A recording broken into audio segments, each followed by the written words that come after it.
मानव शर्मा, जिसके आखिरी बोल थे कि मर्दों के बारे में कोई बात क्यों नहीं करता। प्लीज सोचो मर्दों का।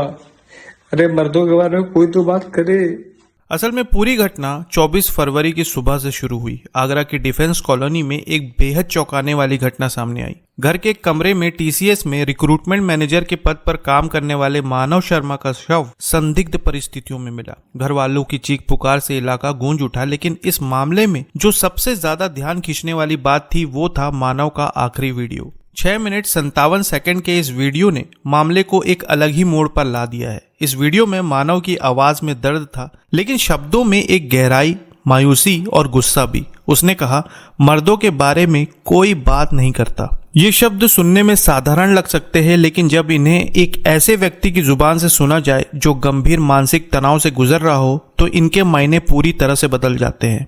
वीडियो में मानव ने अपनी परेशानियों का जिक्र किया, अपनी पत्नी पर गंभीर आरोप लगाए और आखिर में अपने माता पिता और बहन से माफी मांगते हुए दुनिया को हमेशा के लिए अलविदा कह दिया। लेकिन सवाल यह है कि आखिर ऐसा क्या हुआ जिसने एक सफल और पढ़े लिखे इंसान को इस हद तक तोड़ दिया? क्या सचमुच वो इस रिश्ते से इतना परेशान था, या कहानी में कोई और एंगल भी छुपा है? मानव शर्मा मूल रूप से आगरा के रहने वाले थे। पिता नरेंद्र शर्मा एयरफोर्स से रिटायर्ड हैं और माँ एक गृहिणी। मानव की बहन आकांक्षा शादी के बाद दिल्ली में बस गई थी। घर में सब कुछ सही चल रहा था जब तक कि 30 जनवरी 2024 को उसकी शादी नहीं हुई। आगरा के बरहन में बड़ी धूमधाम से मानव और निकिता की शादी हुई। शादी के बाद निकिता भी मानव के साथ मुंबई चली गई, जहां मानव टीसीएस में काम कर रहा था। कुछ दिनों तक तो सब कुछ ठीक चला, लेकिन फिर धीरे धीरे हालात बिगड़ने लगे। परिवार के मुताबिक निकिता ने शादी के कुछ ही दिनों बाद झगड़ा शुरू कर दिया। मीडिया रिपोर्ट्स के मुताबिक बताया जा रहा है कि मानव के पिता ने कहा कि बहू आए दिन झगड़ती थी और कहती थी कि उसकी शादी जबरदस्ती कराई गई है। उसका पहले से कोई दोस्त था और वो उसके साथ रहना चाहती थी। इतना ही नहीं, उसने मानव को धमकी भी दी कि अगर उसने उसे रोका तो वो पूरे परिवार को मुश्किल में डाल देगी। 23 जनवरी को दोनों मुंबई से आगरा आए थे। उसी दिन मानव ने निकिता को उसके मायके छोड़ा, लेकिन वहां उसके ससुराल वालों ने उसे धमकाया। इसके बाद 24 फरवरी को सुबह 5 बजे मानव संदिग्ध परिस्थितियों में अपने ही घर में मृत पाया गया। परिवार ने बताया कि बेटे को तुरंत मिलिट्री अस्पताल ले जाया गया, लेकिन डॉक्टरों ने उसे मृत घोषित कर दिया। इसके बाद मजबूर होकर मानव के पिता ने मुख्यमंत्री पोर्टल पर शिकायत दर्ज करवाई, जिसके बाद मामला तूल पकड़ने लगा। मामला तूल पकड़ता, लेकिन उससे पहले ही मानव का वीडियो सामने आ गया।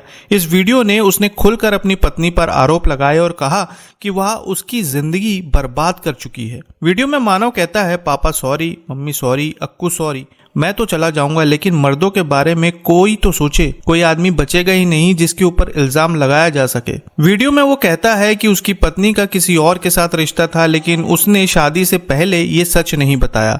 मेरी वाइफ का किसी और के साथ रिश्ता था, कोई बात नहीं, लेकिन मुझसे झूठ क्यों बोला? इसके बाद वह रोने लगता है और फिर हंसते हुए कहता है, करना है तो ढंग से करो। आखिरी मिनट में वह आंसू पोंछता है और कहता है, डोंट टच माई पेरेंट्स। हाँ, बस इतना मैं कहना चाहता हूँ कि मेरे माँ बाप को बिल्कुल टच मत करना। Don't touch my parents. Video खत्म हो जाता है और साथ ही एक जिंदगी भी। मानव के परिवार ने इस वीडियो को सबसे बड़ा सबूत बताया और निकिता के खिलाफ कार्रवाई की मांग की है। उनका कहना है कि निकिता ने उसे मानसिक रूप से इतना प्रताड़ित किया कि उसने ऐसा कदम उठा लिया। लेकिन इस मामले में एक दूसरा पक्ष भी था। मीडिया रिपोर्ट्स के मुताबिक निकिता ने इन आरोपों को पूरी तरह खारिज कर दिया है और कहा है कि मानव मानसिक रूप से तनाव में था, शराब पीता था और पहले भी 3 बार खुद को नुकसान पहुंचाने की कोशिश कर चुका था। निकिता का कहना था कि मैंने खुद उसे बचाया था और उसे घर ले आई थी। अगर मैं उसे तंग कर रही होती तो उसे क्यों बचाती? उसका कहना है कि मानव उसे शारीरिक रूप से नुकसान पहुंचाता था और शराब पीने के बाद हिंसक हो जाता था। निकिता का इस पर कहना है कि मैंने अपने ससुराल वालों से इसकी शिकायत की थी, लेकिन उन्होंने कहा कि ये पति पत्नी की बात है, इसमें कोई तीसरा नहीं आएगा। इसके बाद जब मानव की मृत्यु हुई और उसका पार्थिव शरीर घर लाया गया, तो 2-3 दिन बाद परिवार ने निकिता को घर से निकाल दिया। इस पूरे केस ने बेंगलुरु में हुए एआई इंजीनियर अतुल सुभाष के मामले की याद दिला दी।